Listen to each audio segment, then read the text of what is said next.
Okay, let's go ahead and start the meeting. All right, first of all, thank you everybody for joining us again. This is the second meeting of this border-oriented regulatory implementation group. And if you don't know, or for those of you that don't, we actually have four different groups. One of those is related to infrastructure. One of those is related to regulatory issues, mostly exemptions, extensions, how to make those work as well as they can for everybody. And then the last one is an outreach group. And again, the purpose of these meetings is to discuss how to look at the rule that is existing, because we can't change the rule. Look at the rule that's existing and how to implement that as efficiently and effectively for all parties involved. And you'll see we have folks from industry, we have folks from academia, we have folks from kind of across the board that are on our panel. We do have a panel of folks. They will be the main participants in the discussion, but we're going to have some opportunities to get some input from folks in the audience in a bit as well. Um, I think having said that, I will ask Brianna to go up. Oh, before that, just so you know the format a little bit today, we are going to have a couple of presentations. One of the things that we were asked at the last meeting was to maybe provide a little bit of a roadmap, if you will, of what the regulation requires. I'm going to give about a 20-minute presentation on the regulation itself, just so everybody understands what is required, what the timelines are, and so forth. I'll be going through parts of that pretty quickly, but again, it is to set the stage for for what the regulation tells people to do. We have a new panelist today. We'll introduce him when in just a moment. We're going to do a little icebreaker, but he's also going to have a presentation on the NAD Bank. If you know about the North American Development Bank, it's really a great resource. And I think he will be talking about some of the things that they have done and can do, and you'll be participating in our panel discussions. I think you'll bring a lot to the discussion. Sorry, just something popped up. Okay. So now, having said that, Breeneth, would you go ahead and bring up the presentation?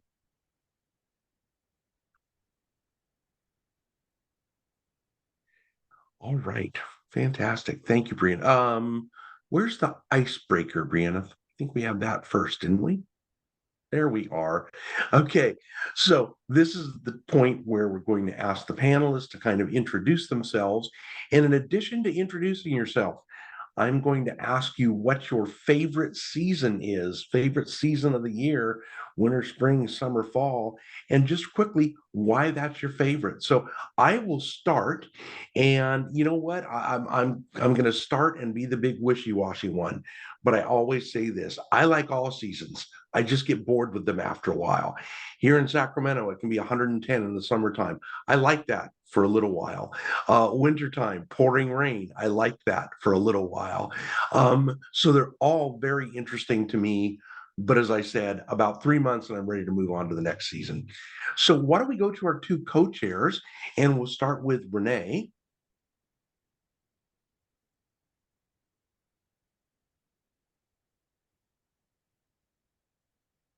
You're on mute, Renee. Yeah, Bruce, how are you? Just thank you for this time. I think this is a good time to discuss this kind of topics about the transportation. You said about the period season. I think every every season is really good, very good for depends of the of the time or depend on the personality. I think for me, the most important season uh, is maybe winter. I don't know. I think it's really very good. Uh, different seasons on the year. And of course, related to this topic about the transportation, I think we are starting with new ideas for to keep the environmental um, our earth, our environmental.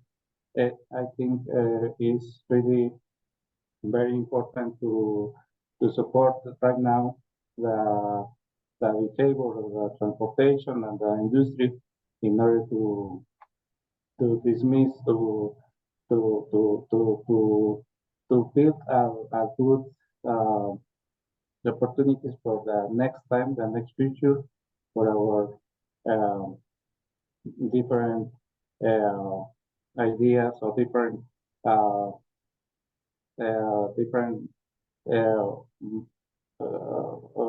trans, different medium of transportation in order to keep the environment. I think that I'm really very happy to get in this meeting today. Thank you very much, Bruce. Thank you very much to the complete team for CAR. Thank you. Let's go to the to this meeting. All right, thank you, Renee. And our other co-chair, Jail, would you introduce yourself briefly and tell us what your favorite season is, please? Sure. Thanks, Bruce. Hi, everyone. So nice to see you all here. My name is Jael Isher. I'm the Strategic Research Initiatives Coordinator for University of California, Alianza, Mexico, which is a university system-wide initiative. We work with the 10 campus at University of California. We have three main areas. First is on mobility and student exchange between UC and diverse institutions in Mexico. The other one, which I belong to, is research and innovation. We do fund and support different research across UC from different topics, from zero emission vehicles transition. We're funding two projects in this topic, one on light duty vehicles at UC Davis and another one on medium and heavy duty vehicles at UC Riverside. But also we're funding and supporting projects on arts, migration, agriculture, water, and others. So our main purpose is to be able to connect people at UC with several stakeholders, academic and non-academic stakeholders in Mexico and California. So thanks for being here. Thanks for the opportunity, Bruce and Carb, for being part of this group. And then my favorite season, this is hard because each season has something. For example, right now, you cannot imagine Mexico City. I'm based in Mexico City. I'm part of the team base here. You can't imagine how beautiful it is, the city with these purple trees, jacarandas. I don't know the name in English, but so beautiful. I do not like warm weather. I prefer cold weather. So my favorite, even in Vivaldi's first season composition, my favorite is winter. Still, we do not have a very hard or cold winter here in Mexico City. So maybe if I were in Canada, I would say something else. But for me, my favorite season is winter. So thank you. I think that's why I get bored after a while, because we're lucky here. We get a little bit of everything. I can drive an hour and a half and be in the snow. I can drive a few hours and be in Southern California. So that's why I get bored, I think. All right. So I am going to go through the list of our other panelists as they're kind of appearing on my screen. And if we can just ask you to give again, a very brief, your name, who you're with, and what your favorite season is. And I'm going to start with Angel. Angel Yin. Thank you, Bruce. Thank you. Hello, everyone. My name's Angel In. I'm policy analyst with BYD Ride. My favorite season is winter because I really enjoy the winter sports. We have a lot of winter folks so far. All right. Next then would be Christina Marquez. Thank you. Christina Marquez. I'm with the International Brotherhood of Electrical Workers, or IBEW, Local 569, which represents the whole southern border of California. That's San Diego and Imperial counties. I went through the apprenticeship. I'm a journeyman sound technician, and we're the ones doing the installations and the ones skilled and trained for all the EV charging stations, big and small. My favorite season is summer. Thanks. All right, thank you. All right, how about Derek Robinson? Hello, everyone. My name is Derek Robinson. My pronouns are he, him. I'm a senior researcher and policy advocate at the Center on Policy Initiatives based in San Diego. My favorite season is spring, just because of all the new growth, new opportunities for change, and bringing things back to life. Thanks so much for allowing space. Great, thank you. All right, then next on my list is Miguel Ogazon.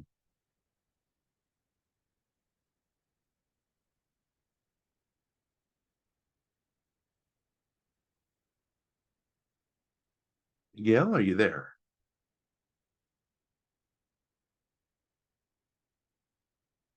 Okay, we'll come back to Miguel. Then the next person I have on my list is Delia, and I don't have a last name. Hey there, I'm Delia Ortega. I'm a clean transportation fellow with Better World Group. I'm kind of sitting in for Chelsea today. And my favorite season would be fall. I spent some time on the East Coast, and it's always nice to see the fall foliage. Gotta go do that someday. I haven't yet. All right, then Fernando Barrera, please. Hi, everyone. I am Fernando Barrera, Associate Director of Origination at North American Development Bank. The bank is a binational organization which is very committed and engaged on financing environmental infrastructure, and we are starting to see and coordinate with the main stakeholders in the zero emissions vehicles arena to see if we can start like bringing kind of the financing that we have been doing in our core sectors like water and wastewater in the past. So glad to be here and to present the bank and see some financing opportunities that might arise from partnering with NetBank. My favorite season is summer, because it's like a time to gather with family and friends, and I enjoy like warm weather. Indeed, indeed. All right, before we go to our next person, I'm going to ask that either the I'm sorry, all of a sudden I'm blanked out. Israel is waiting to get a link to his to the panelist. So either Wente or Brianna, can you send him that link? Yeah, Thank you. Saw that. Thank you. Just popped up. All right. Next person is Shalem. I'm sorry, Abudi Lopez. Yes, thank you, Bruce. My name is Shalem Abudi Lopez. I'm with the Air Pollution Control District here in San Diego in their Office of Environmental Justice. My favorite season by far is the fall. I love the coolness of the weather, and I love fall fashion, like wearing a sweater, and I just really love the fashion of the fall. So thanks so much, Bruce. All right, thank you. And Tony Cruz. Hey, Bruce. Hey, everyone. Tony Cruz with San Diego Gas and Electric. I'm a policy manager on the Clean Transportation Department, working on cross-border issues and sharing information on our programs to both folks in our service territory and folks across the border that might benefit from them. My favorite season, it's gonna be fall, because that's when my allergies go away. So that is it. Well, I don't know if you're in Sacramento or not, but that's absolutely a shared sentiment between pretty much 90% of the population up here. We're all suffering right now. All right, we're going to try Miguel one more time and see if we can get him, or Miguel Ogazon.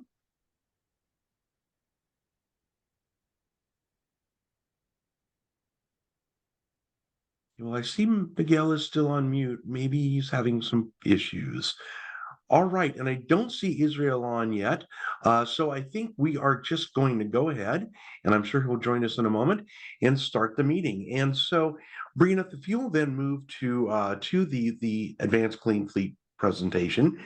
And as I said earlier, one of the things that we were asked to do is to provide some information on just what is required, what are the timelines, what kind of fleets are impacted. Also, as I said, I'll move pretty quickly through some of the slides.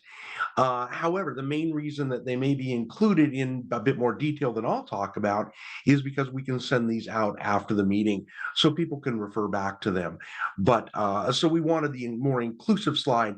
But again, I just want to set an overview for what we're really here to discuss and figure out the best way to work within the framework that we have. All right, having said that, Brian, if we go to the next slide, please. All right, before we talk about advanced clean fleets, because this also impacts a lot of folks, we also have a regulation called advanced clean trucks. Advanced clean trucks is a manufacturer's sales requirement. So a certain percentage of vehicles in, basically, when I talk about vehicles, you'll see it starts at class 2B. Probably said this last time, but a class 2B is about the size of an F-350. Most people can relate to an F-350 and they understand what that is. F-250, if it's one of the really heavy duty ones, might fall into this. But again, that gives you an idea of what we're talking about. And these are commercial vehicles. It's not your personal vehicle. So any vehicle, though, that or any manufacturer that sells vehicles into California, a certain percentage of those vehicles will have to be zero emission based on this chart here. I will bring this up now because it's easier and quicker. You'll see that the high percentage here is 2035 for those bigger trucks at 75%. We actually modified that in the Advanced Clean Fleet regulation. It's now 2036, 100% of all of these classes. Manufacturers will have to sell 100% of those vehicles as zero emission in California. All right, move on, please. Two reasons that's important. One, obviously, it impacts fleets, it impacts manufacturers that may be on the call, and it certainly impacts dealers that may be on the call if you're selling in California. But a bigger thing, and this slide I think is still maybe a state short.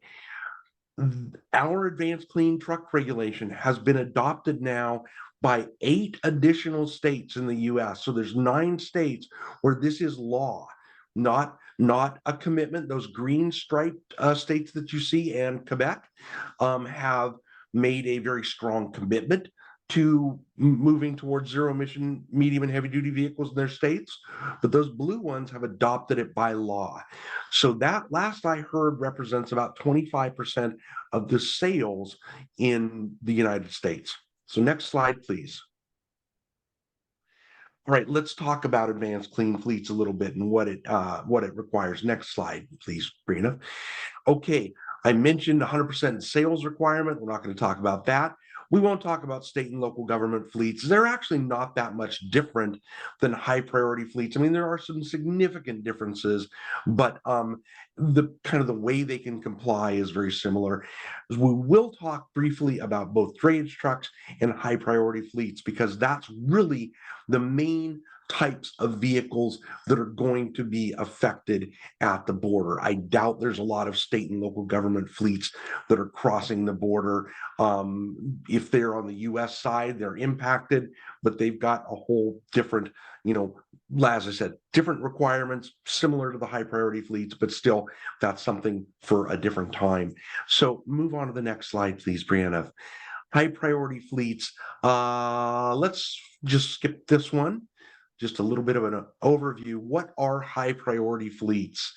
So high priority fleets really are one of 2 things. And one of these things there's been quite a bit of confusion about. So we'll talk about that in a moment, though, to make sure that we're all clear on that. The first thing is it's a fleet with 50 or more vehicles. Now, when we look at fleet size, just so you know, we look at the fleet that you have, the number of trucks you have, regardless of where they are, where they're operated, where they're located. When we look at compliance deadlines, though, we only look at those vehicles of that fleet that operate in California. You might have 1,000 trucks in your fleet, 10 of them operate in the state of California. Your fleet size is 1,000 as far as we're concerned, but what you the number of trucks that you look at when you to comply with the regulation, those are only those 10 that operate in California. The other thing that high priority fleets are, they are fleets with that make they are companies, I'm going to say, that make $50 million or more, even if they have less than 50 trucks, but they do have to have trucks or have common ownership and control over trucks. Again, that's where the confusion comes in. I'll mention it briefly in a moment because it's really important to this discussion potentially. So you have a company, they make $100 million a year, they have 5 trucks, they're subject to the regulation if those trucks operate in the state of California. Again, we only impact those vehicles operating in the state.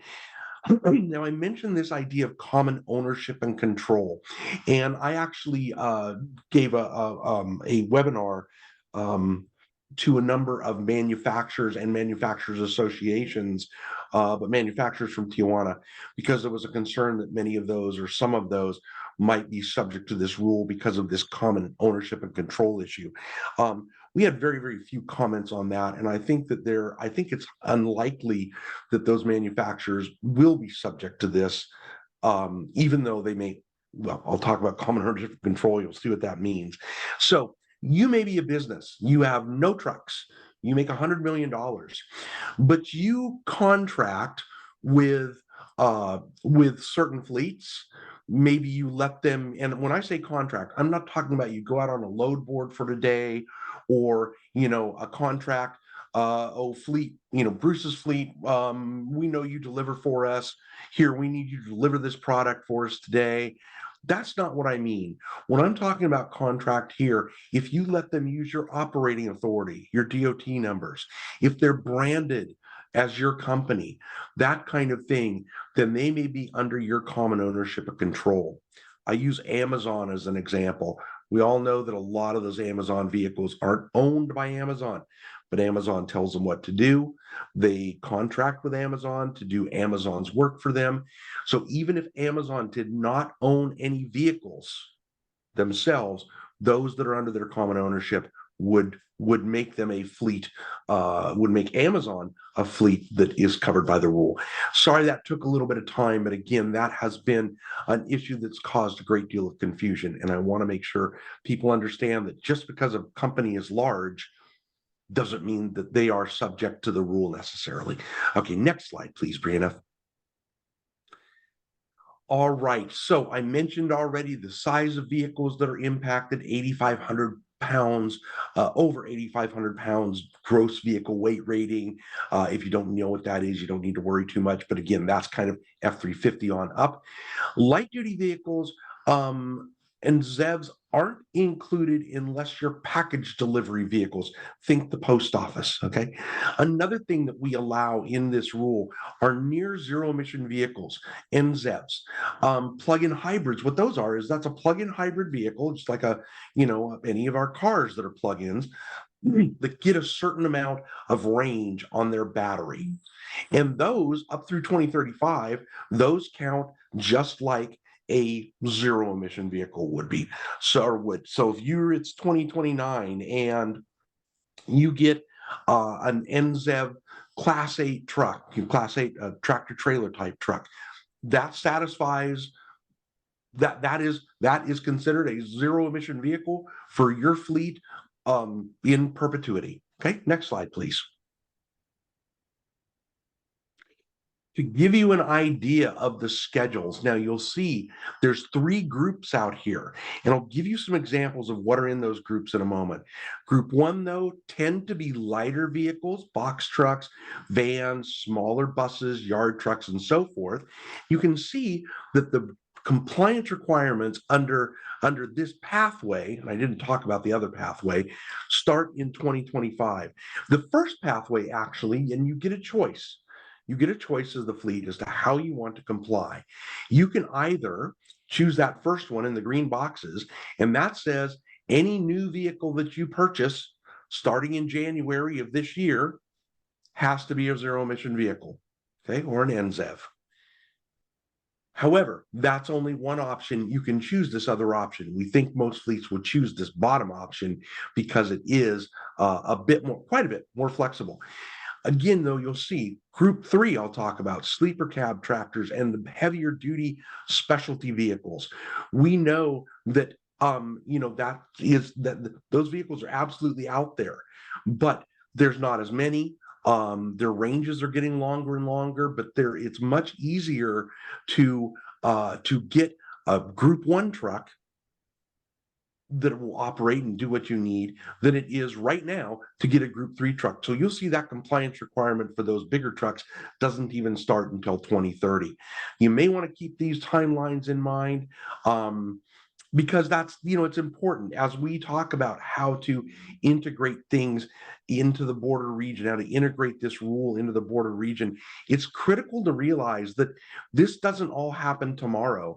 And you can see that with many vehicles, especially the type of vehicles that we're talking about, group 2 really is where we're going to start, I think, with most border vehicles, and that's day cab tractors. Those aren't even impacted until 2027, and at that point it's 10% of the fleet, again, of your fleet operating in California, and it doesn't kick into 100% until 2039. Next slide, please, Brianna. Okay, I'm not going to go over this. Again, I included some slides so that you can look at them later. That gives you, though, an idea of the type of vehicle we're talking about and the compliance requirement, what that would mean for your fleet. You have a fleet. I'll use one example in this slide that Brianna just went to because it's a good example. Let's look at 2033 out there. You have 60 vehicles in your fleet. You have 45 of those lighter vehicles, 10 of those medium vehicles, and 5 of the heavier ones. Now, those are the compliance percentages in that year. However, one thing to note is that you can mix and match as long as the vehicles, the zero emission vehicles in 2033, as long as that adds up to 60. Maybe you don't want to do as many of those class 1. You only do 40 of those class 1 vehicles, but you decide to do 15 of the class 2 or the group 2, because it's easier for you. That adds up to 60. You can do that. There's a lot of flexibility built into the rule. Next slide, please, Brianna. All right, also on that note of flexibility built into the regulation, there are a number of exemptions and extensions that you can apply for. If there is just nothing available that meets your needs, and when I say that, that's not just a matter of you saying, well, I really like Mack trucks instead of Peterbilts. Doesn't meet your needs. We're going to make you demonstrate that there's not a vehicle that meets your needs. That will probably be like letters from 3 different manufacturers saying, yep, we have nothing like that. You can get an extension for that. Infrastructure. If you can't get the utility to get the infrastructure out to your facility in time for your compliance dates, then there can be up to 5 years of a delay for you. Again, we're not going to go into detail about any of these, but you can look over some of these later and you'll see some of these aren't that useful for a lot of fleets. Some of them are extremely useful or maybe extremely useful for other fleets. Okay, let's move on, Brianna. Just some examples of what these vehicles are. We'll go through these quickly. Here's that milestone group 1. You can see down at the bottom, that's more of a specialty truck, okay? Work truck. That's not included in this milestone group. Next slide, please, Brianna. All right, milestone group box trucks. Again, you'll see a typical box truck. It's a delivery van. The truck on the bottom, kind of a similar look, similar makeup, but that's not considered a box truck. It's not a work truck in a milestone group 1 sense. That's not a milestone group 1 vehicle. Next slide, please, Brianna. All right, milestone group 2, now we get into the work trucks. Some of those ones that you just saw with the big X through them. Now, these are more of a specialty vehicle. This is when these vehicles start to be impacted by the regulation. And you'll also see down here some of the class 3 through 8 trucks. So up to the semi-type trucks, only we're talking in this instance, day cabs only, or straight trucks, what we would call a straight truck. Basically, the frame and the the chassis and the back end are one vehicle. Next slide, please, Brianna. Finally, that last milestone group, that's tractor trailers with sleeper cabs, and then some of these very heavy duty class 8 trucks as well. So won't go into too many of those. And we're, again, the main thing by far, I think, that we're concerned with in this group are those class 8 trucks, whether they be sleeper cabs or day cabs that are hauling goods back and forth across the border. So hauling a trailer. Next slide, please, Brianna. All right, reporting has come up. One thing to address, because some of you may have heard this, you'll see there, you needed to have reported by February 1st of this year if you're a high priority fleet. However, there's something called a waiver that we're waiting on from the federal government. I'm not going to go into the details about what that is, but while we're waiting on that waiver, we are not enforcing the requirements of the regulation, including reporting and some other things. You saw that one option to comply that said, well, any vehicle that you purchase as of the 1st of this year, if that's what you chose to do, that pathway had to be zero emission. We're not enforcing that. However, we reserve the right that when we get the waiver, or if it's determined we don't even need one, which may well be, that we reserve the right to go back and say, you knew this regulation was in place, but you bought, you chose this pathway that said everything I bought after the beginning of this year had to be zero, but you didn't do that. You bought, a diesel truck. We might say that doesn't count towards compliance and you are out of compliance. Not saying we will do that, but we do reserve the right to do that. One other thing about that pathway, just so you know, we don't tell you that you have to go get a new truck. If you don't get a truck and add a truck to your fleet, then you don't have to get a zero emission truck. I mean, at some point, trucks get old, you could downsize your fleet. But unless you're buying a new truck, again, under that one pathway, you don't have to get a zero emission. Under the other pathway, with the percentages, then a certain percentage of your fleet has to be zero emission on those dates. Next slide, please. All right, drayage, just quickly, because I realize some trucks that cross the border are actually drayage. This has been another big point of confusion at the border. I know that the land crossings, Otay Mesa and Calexico, are both considered land ports of entry, okay? And so you consider them a port, and some other entities consider them a port. For our purposes, for the drayage truck portion of this regulation, only vehicles that go in and out of seaports or intermodal rail yards are considered drayage. Just the fact that they cross the border does not make them a drayage truck. Okay? Now, this is important, though, because those that actually do go up to the ports or do go to the intermodal rail yards have a more stringent requirement. And the reason being is that there really aren't any areas in the state that are more polluted, or really even as close in many instances, as areas around ports and rail yards. You've got ships, you've got cargo handling equipment, you've got trucks, you've got all kinds of other diesel equipment and a lot of electric equipment, but all kinds of diesel equipment at those locations, and a lot of them. So that's why they're so important. What you'll see here is that any truck that you add to a port or a rail yard, so you have 5 trucks, you go to the ports, you want to add a 6th. That 6th truck has to be zero emission starting at the beginning of this year. By 2035, all trucks going in and out of ports will have to be zero emission.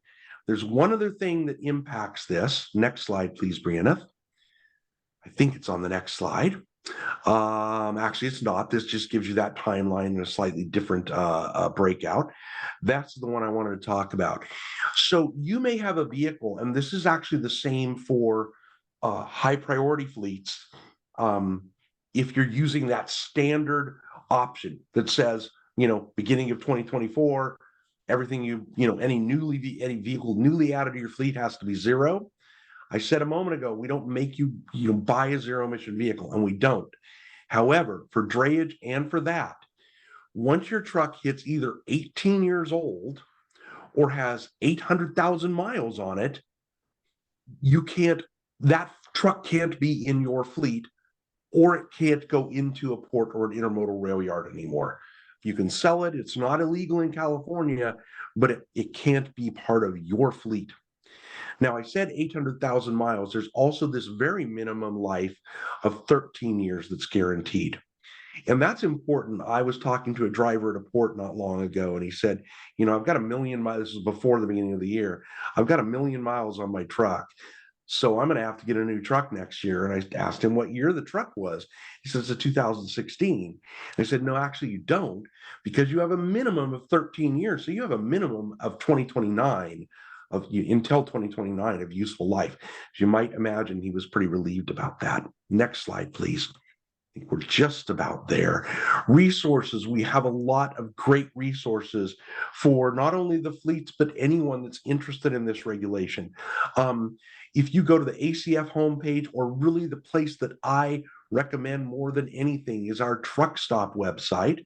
Okay, that website's not on here. In fact, I don't use the link.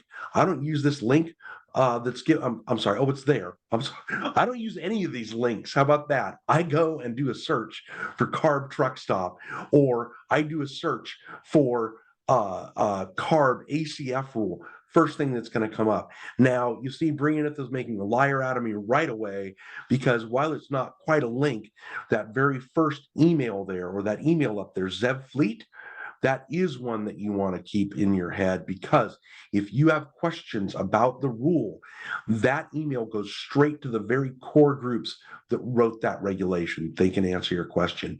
Next slide, please, Priyanath. And look, we're done with that, I believe, and jump in, Priyanath, and say, wait, you're wrong. But I think that the next up is Fernando from NADBank to talk about what they do. And I think you'll see why that's really critical. And before we do that, Jael, I see you have your hand up. Yeah, thanks, Bruce. I just want to jump in to say that Fernando is here for one reason, is that in the last, our previous meeting for this group, in the open discussion we had, the main topic that we discussed then was barriers to incentives, financing, access to financing. I mean, it was like maybe 5 times that we came out to this subject, financing this transition. So we want to thank you, Fernando, for that. Just please go ahead, Bruce, to introduce him and everything. Just wanted to mention this, that you're here. It is quite important, your participation, because this is one of the main topics that this group is facing, I guess. So thank you, and yes, go ahead, Bruce. Thanks. Jill, thank you so much for that. That was really critical, because you're right. That is certainly not only from the vehicle side, but from the infrastructure side. Biggest topic, probably. Fernando Barrera, with no further ado, I am going to turn it over to you and let you talk about NADBank.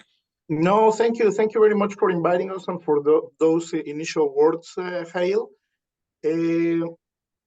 Yes, if you want to pass the next slide, Brianette, please, just to briefly explain who we are, for those of you who are not aware who we are. We were established in 1994 as a parallel agreement to the then NAFTA, now U.S. Canada Mexico Agreement of Trade. And with a specific mandate to develop and finance environmental infrastructure along the U.S.-Mexico border. This happens to be like 62 miles from northbound and 186 miles southbound. We are an international organization, a development bank owned equally by the governments of the United States and Mexico. We are headquartered in San Antonio, but we have also offices in Ciudad Juárez, Chihuahua, and we serve a population of nearly 19 million of border residents in the United States and Mexico border. Next one, please. So a part of this geographical jurisdiction, we have very specific sectors that we have identified and that have been approved along the time. Initially, we were approved like what we call core sectors, which is like the whole water cycle, solid waste management, and air quality. On a second amendment to our mandate, we were allowed to introduce sustainable energy, which actually, as you will see, is like a big chunk of our current portfolio. And by the end of 2021, we were also approved to add some sectors related to sustainable cities. This is where these EV charging stations are fit very well, like smart cities and everything related to the low carbon transportation. Mobility was also considered as part of the air quality, but this can have been bolstered with this amendment that happened like 3 years ago, along with sustainable production, which also would allow us to finance factories or manufacturing facilities that would produce electric vehicles or related spare parts. All of this very aligned with the aim of adapting and mitigating like the economy to prevent the increase of greenhouse gases emissions. Next. So how we do this financing? What are the tools that we have to do this? Mainly, I will say it's our loan program. Our loans are very competitive, and we provide loan financing on fixed and floating rates with terms. We are talking about infrastructure. We'll see the particularities of fleets, but in infrastructure, we can go up to 30 years back to back, and we provide technical support and project structuring services. We also have some grant programs. The main one of those is EPA-funded Border Environment Infrastructure Fund, which is just related to water projects, and particularly those do not go southbound those 186 miles, but 62 miles, because these funds are aimed at preventing pollution in the border areas. Along with that, we have like a smaller program that it's funded from retained earnings of NatBank, which we call Community Assistance Program that can provide for distressed communities up to $750K for some projects that might not be suitable for loan financing. And we have also Border 2025 program administration that's also related to some initiatives that are promoted by EPA. In the case of the CAP, the community assistance programs, it's very, very focused on also our core sectors, but we can also consider some mobility initiatives. On the technical assistance side, we provide non-reimbursable funds for project development, capacity building. We have our own utility management institute where we train like staff from water utilities mainly, and we coordinate among stakeholders with project initiatives. Next one, please, Brianna. So this is a snapshot of where we are at since inception. We have financed up to 306 projects worth $11.5 billion, of which NatBank funding it's 3.9. Of this amount, 3.1 billion is in loans and 800 million in grants. As number of projects, we're talking that 2/3 of the projects are related to water. That's their composition. We are also very committed in sustainable energy. It's not like the bigger chunk in terms of projects, but as I mentioned, it's probably half of our portfolio. We have also financed mainly in Mexico some air quality projects. We're talking here about infrastructure. And but as we will see in the next slides, we have also started to finance fleets through some mechanisms. Next one, please. So coming specifically to these mobility initiatives and the zero emissions vehicles, what are the options that we can provide? As we mentioned, in the sectors that are eligible, we can provide financing options for the manufacturing of electric vehicles or their parts, or financing of charging stations, and we can also finance fleets. We have done that. Actually, we currently have like 4 financing facilities that mainly have financed low emissions, not electric vehicles or zero emissions vehicles, but low emissions vehicles. We're talking about natural gas and diesel, but that comply with mainly with Euro 6 standards through revolving lines of credit.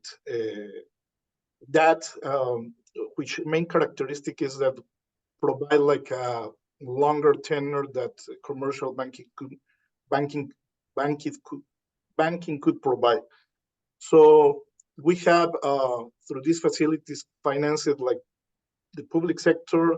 We can also analyze financing, and we are currently working with some private initiatives to try to develop some of these products, and we are internally moving forward to develop new products to address these needs.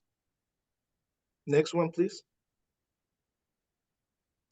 One example that we currently have, and we have committed funding to this, is that we have provided $350,000 for a binational pilot program focused on economic and environmental benefits. This is a project that it's phased, but phase 1 is a cross-border drayage project within a 15-mile radius between both Nogales. The 350,000 grant that we provided, it's aimed at providing 2 high-speed charging stations, one in each country. That its location, it's going to be relying or depending on the studies on the traffic movement through the border, and we are also considering some administrative and promotional events. And the remaining part of this project will rely on the Port Authority of Nogales getting funding for the EV trucks that will be operating and that will be monitoring like these times to better allocate not allocate, to better locate the ideal sites for charging these stations. And obviously we would, based on the results, we know also that there is like a wider study in the southern northern border in California that is currently being developed by the UC Riverside. We are also considering to provide some technical assistance funds to facilitate the gathering of information in Mexico for this project. Next, Brandon, please. So where are we at now? Right now, we have been collaboratively working with CARP. In the past, we have attended some seminars, and we have had like various discussions and very engaged on moving forward these initiatives. This is a priority here internally at NetBank. We, as part of our strategic plan, we have a goal to allocate an important part of our portfolio to this mobility sector. And we have been very positive on our initial conversations with the Air Resources Board. what we are looking at is to come out with a joint program. As we have all mentioned here, the main thing that we see for this to move forward is the incentives required based on the costly technologies. So these programs that California has in place are good enough to promote this in Mexico, and we are trying to learn this, and we are also trying to partner and bring this message to the Mexican authorities. But in the meantime, we're trying to work on some joint initiative to see if some of the funds that are available right now in California can be used to interboundary transportation through some pre-agreed conditions that would be satisfied, like HARB and NetBank. We are on a very early stages, but we are very positive that we can find an initiative or elaborate an initiative like sooner or later to show that the impact of these incentives on the renewal of the fleet and moving this forward. The main aspect that one of the main and positive aspects in terms of the financing that NetBank can bring to the table, it's that aside of commercial banking, we can go up in the financing of fleets up to 10 years or even like a couple of more. So that would impact positively like the affordability of transport companies to afford these new technologies. So that's what I have here. We're looking forward to continue working with CARB in these initiatives to come up with a joint proposal to pilot something in the border. I think that's it, Bennett. Those are my point of contact. If you have any question, feel free to reach out. Fernando, thank you so very much. And you're right, we've had some really interesting conversations, and there are always challenges, but we're trying to figure out how best we can overcome those. And that's what these meetings are for. We really look forward to you being a part of this group. I think you guys bring a lot of ideas and information to the board. All right, so let's move on to the next piece, and we will. Oh, I see Israel. You've got your hand up. Go ahead, Israel. Thank you, Bruce, and good morning, everyone. I think it's almost noon. Yeah, thank you very much for the invitation to this forum. I think we need to keep building on the last forums and meetings we had. And I'm planning to have a binational meeting, if it's possible, in Tijuana side with CARB. I know that moving out of the country is a problem, but maybe we can try and NetBank together, because what NetBank mentioned just about how can they help to build this up, and with all the challenges we have, it's very important to bring all the binational carriers on board and having a discussion like you guys had in Calexico on the recent days with the industry day will be very helpful for Tijuana, Tecate as well. So we need to keep working on that. And I would like to thank you for that, Bruce. Thank you. Absolutely. And just so that the panelists know, we are going to have some discussion time, probably about 10 or 15 minutes, in just a couple minutes here. But what we wanted to do first, and Israel, I'm really glad you mentioned the first meeting that we had, and that's perfect timing. I didn't pay Israel to set me up like that, but that was a great setup. This really, I think, that first meeting was to start talking about the issues a little bit. There were a lot of things thrown out there, some of them, and panelists, you may have seen email exchanges that we've had recently, and I want to continue those regarding, what maybe we can do and what we can't do. But we were really just kind of talking about things then. I see this as kind of our first real working meeting today. And the next one, I think we'll be digging back down even further, because we did feel it was important to spend some time on those two presentations. It was one of them, at least, was what was asked for in that kind of a a timeline of the rule. And as Yale pointed out earlier, financing was a huge issue. So we felt that bringing NADBank in for a presentation was very critical. But what we're going to do next is we're going to start with the panelists, asking you what challenges we should focus on. We're going to do what's called a word cloud. If you've ever seen that, they're kind of cool. We're going to drop a link into the chat. Basically, what we want you to do is go to that link. And again, we'd like to start with the panelists. There's going to be another link dropped in there for everyone, even, the audience members and everyone, where you can provide, a little write-up of what you think concerns are. Okay.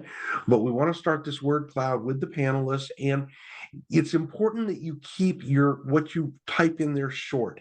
Now, let me give you a few ideas. We sent a survey out to the panelists, and here's just a couple things that we got back. And this survey was, what should we focus on? How to promote the use of ZEVs, improved access to ZEVs and infrastructure in border communities, technical assistance, binational collaboration on border issues, financing ZEV fleets. Now, if you type all of that into a word cloud, it doesn't come up with a very good, it doesn't come up with a very good cloud. So I mentioned financing ZEV fleets, financing, that might be what you put in there. Infrastructure, that might be what you put in. And I believe you can type in more than one thing, but Brianna will correct me if I'm wrong on that. But again, keep it short. And then what we'll see this growing cloud of what the bigger issues are. So I think, having said that, in the interest of time, I hope the links have been dropped in there. I'm going to look and ask the panelists to go to that word cloud link and have at it.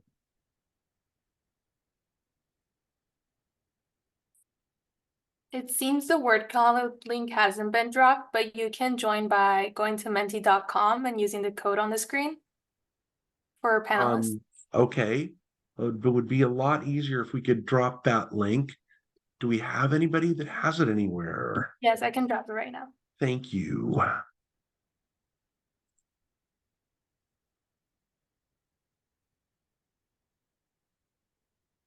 Okay, I think there's a survey that's dropped in there.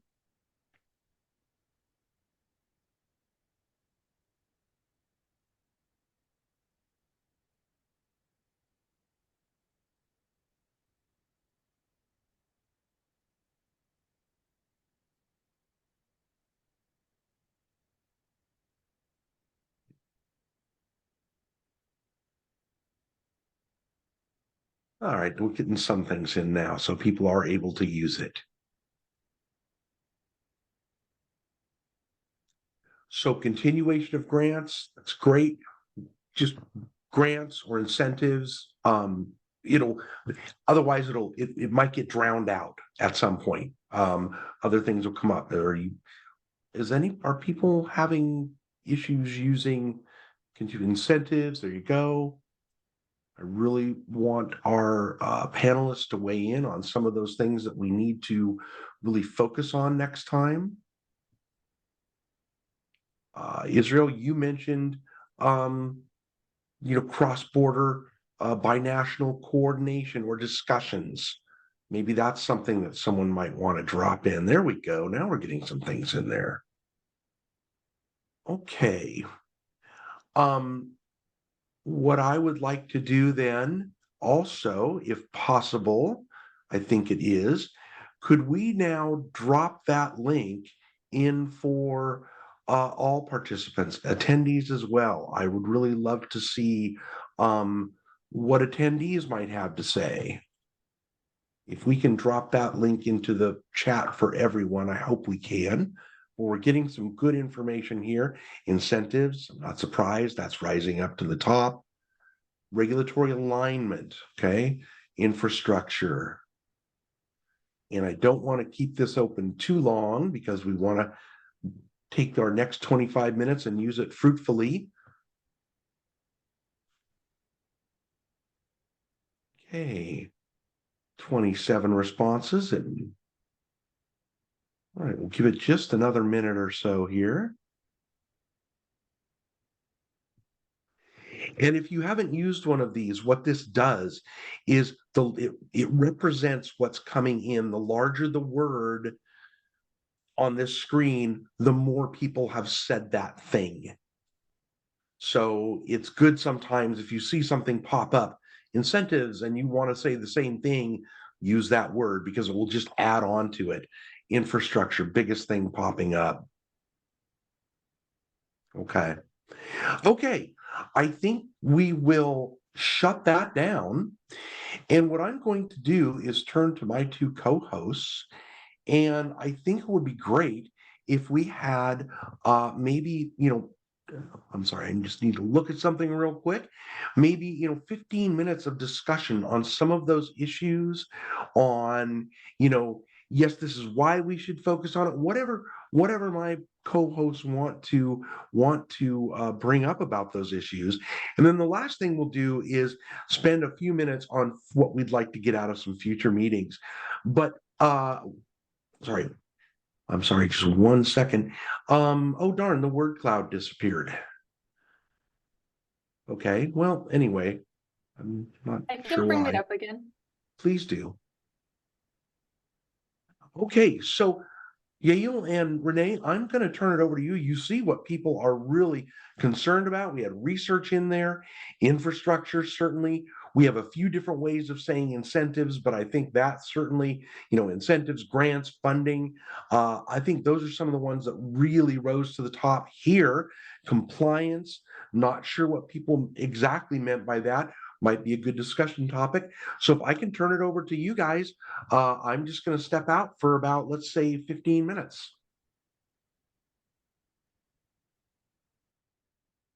Thanks, Bruce. I know, Renee, if you want to add something else, but I guess this is not a surprise. We have been talking about this since last meeting, and about regulatory alignment and compliance and maybe these other topics. We agreed last meeting that we may invite some people from Mexican government, some representatives from Mexican government, to get involved in the conversation, because this is a California regulation, but it's going to affect also Mexican fleets and owners and even communities. So maybe this is our next step, as we invite, for example, today Fernando, and we hope he stays as a panelist in this group and continue participating within the group for next meetings. We may invite some government representatives from Mexico for the next meeting. And in the other hand, I see we do have research and information, and this is something we are supporting from UC Alianza. So we are going to talk about this later, but we're planning to invite some of the researchers for the next meeting so they can share their work and may identify some other topics for research in the upcoming meetings. But that's on my side. I don't know, Renee, if you want to add something. Yeah, okay, thank you. As you said, it's very important to like the collaboration between US and Mexican authorities. There is because at the end we need to go with the same path, the same strategy to support this kind of cycles. For example, in California, the most of the efforts are dedicated right now to electric vehicles. For example, we need to support from Mexico also the net of the electricity, just to to build a good infrastructure between US and Mexico and have in this case, the same technology for chargers, for the net of the energy. It's really very important to get the same path and the same ideas just to build a good ecosystem between both countries. In this case, it's really important that Mexico lead also the same regulation, for example, on the side of Sonora, Baja California, or maybe Chihuahua, I think, in order to follow the path that California is introducing right now. So it's really, I think, in Baja California, I know they are working on that, but that's if the Baja California authorities and California state makes the homologate the same regulation, maybe it could be more feasible to introduce this technology, not only in electromobility, also for hydrogen vehicles. I don't know, just is necessary to impulse this kind of work together, and we hope in the next meeting we can get the participation from Mexican authorities also. Thank you. Thank you. And you know what I'd like to do too is maybe open it up to our other panelists. If you have comments, please, or questions, especially on what you would like to see moving forward. We talked about community engagement. What do you see that as looking like? Infrastructure. I think we all have a pretty good idea there, but are there things we should focus on? If you'd raise your hands, we'd go ahead and call on you. Israel, I see your hand up. I'm not sure if it's up from last time or if you have another comment. Please feel free to jump in. But again, any of our other panelists, you guys know the situation on the ground. You have those questions. Please jump in and feel free to comment on something. Yeah, thank you, Bruce. Unfortunately, I have to jump into another meeting with the Mexican government right now, but I would like to invite you, and you're gonna receive a formal invitation on April 11. We're gonna have the first trucking company in the border in Otay Mesa utilizing EVs for border crossing. And this is not the only area, it's for the whole, for the full border from here to Reynosa. So we're gonna have this great event. We're gonna invite the Mexican government in Baja and the California government, and you are all invited to see this great event and how we're gonna approach that. And I think this is great for the border, just to do a first step with contributing with CARB and all these targets, and just to invite you on that regard. Is that Bodley Trucking?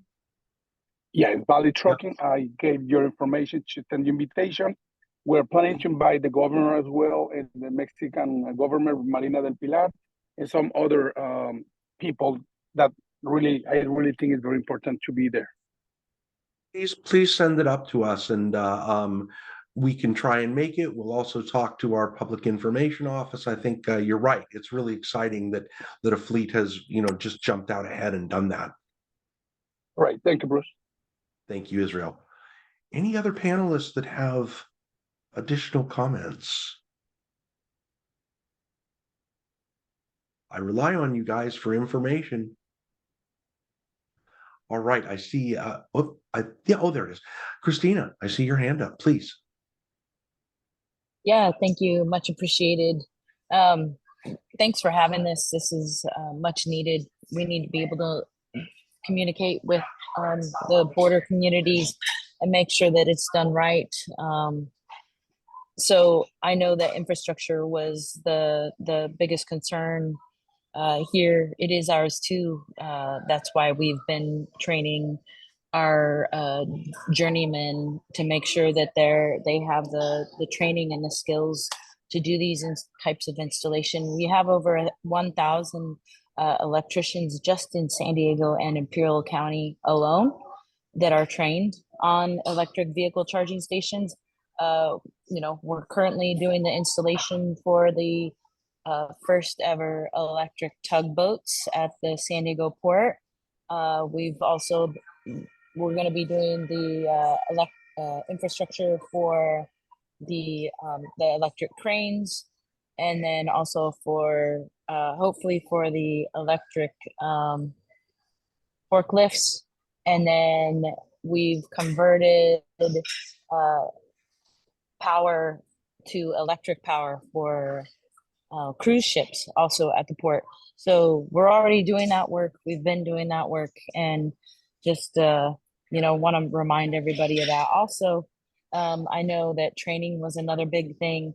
I think for us, we just need to try and get out there even more to do outreach about the opportunities in apprenticeship.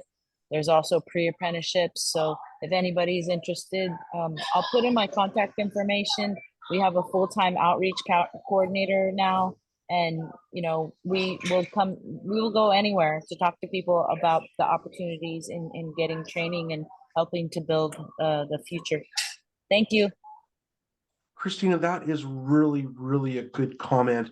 And I'm going to use an example that we're dealing with that's a little different, but I think a similar thing. We know that especially with smaller fleets, they're having a very difficult time getting financing and getting insurance. We are trying to basically tell the insurance companies and the financiers, look, this isn't something, just a flash in the pan. There's a huge need for this. Here's what California is doing, and it's not just us. I mean, we would, be happy to, to maybe point you guys to some places that, or even maybe develop or maybe you could use that flyer that we're talking about to say, look, everybody, here's a growing field. You want to get into this work, or, school, you want to train people on this specific thing, or whatever the case is.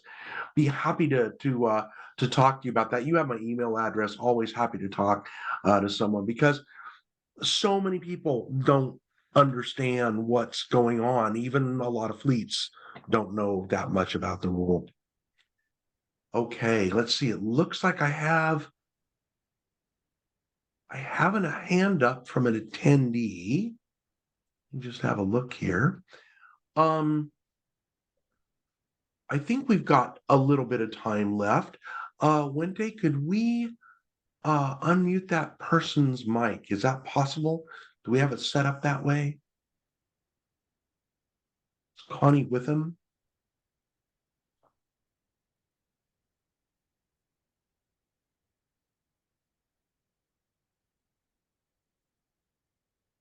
Anyone else? Anyone else?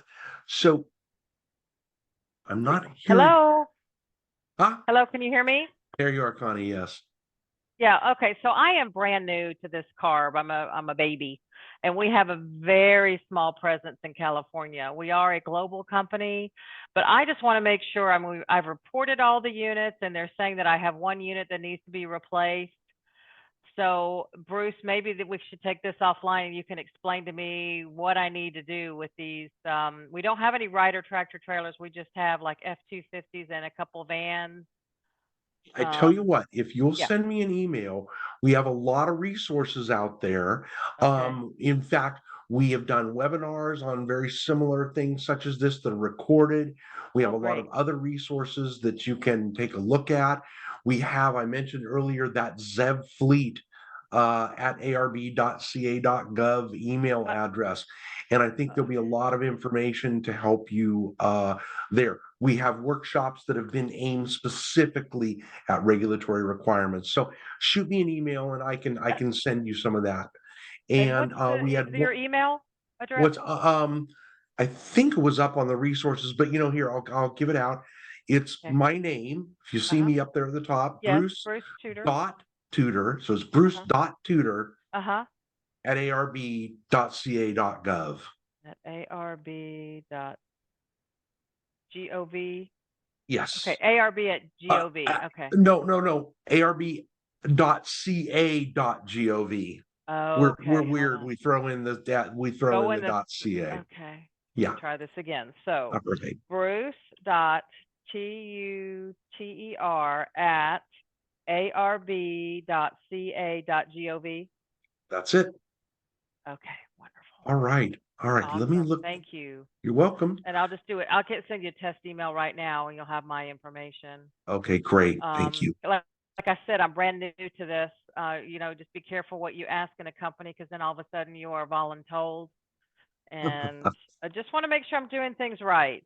Understand. Sure. We'll help you out there on that. Okay. All right. All right. See if you receive my email if you don't mind.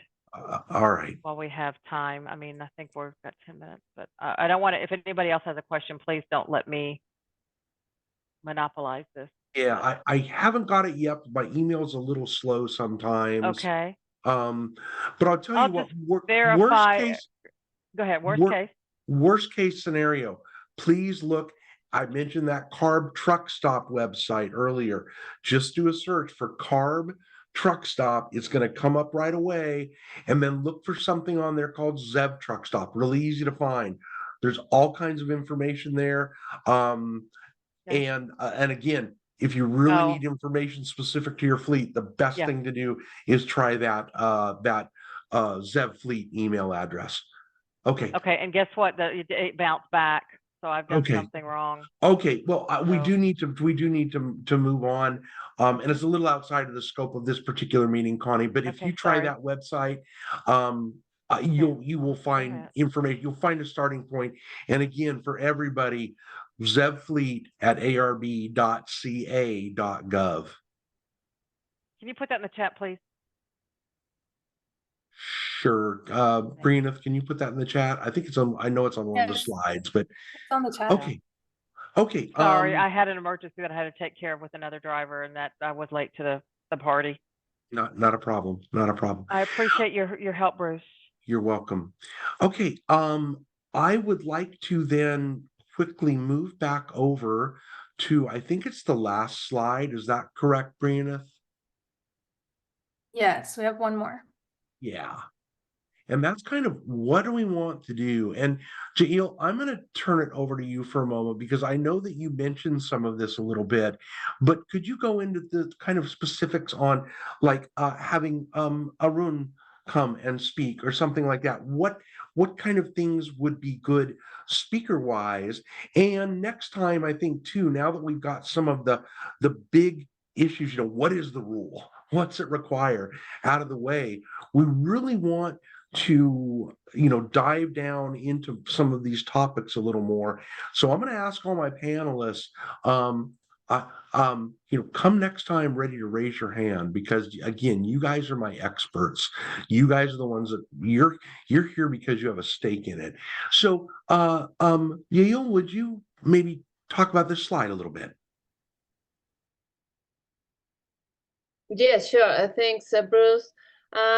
We mentioned this before. We want to invite for next meeting some experts, as Fernando today. We were thinking on some people from Mexico's government, maybe from the California side or the federal government, but also we want to invite UC researchers such as Dr. Arun Raju. He is from the Center for Environmental Research and Technology at UC Riverside, the CSERT. We're funding a project to Arun's team, and this project is trying to identify scenarios for this transition for medium and heavy duty vehicles and the infrastructure requirements for this transition and the grid and energy or hydrogen, because they're focusing both on electric and battery fuel cells vehicles, and how this is going to look like in the upcoming years, like how much energy is going to be needed, how much hydrogen, how many stations were in the border region, because fleets have different paths in crossing sites. So maybe if you agree, if you're interested in this, we may invite them to explain further and give details on the research, even share the challenges they're facing to get some info, for example, because they need to build some models and scenarios, and sometimes the lack of information on fleets and others are a very specific barrier. But this is something we're suggesting, and maybe some others. So if any of you have a suggestion of an expert that may want to invite, let us know so we can do so. That's it, I guess. Bruce, I'll give back to you. Whoops, there's my video. Sorry, I'm having problems with my video. There we are. I think that's a great idea. And, I think it's really also an excellent example of the kind of things that we can really do in this group. As I've said before, there is a framework, there is a regulation in place. Now, how do we help make this work? And, Yale, you said that, CSERT, they're trying to get information, and we've got folks. I know that Israel's not on the call now. We had to drop, but we have folks like Israel and others on this call.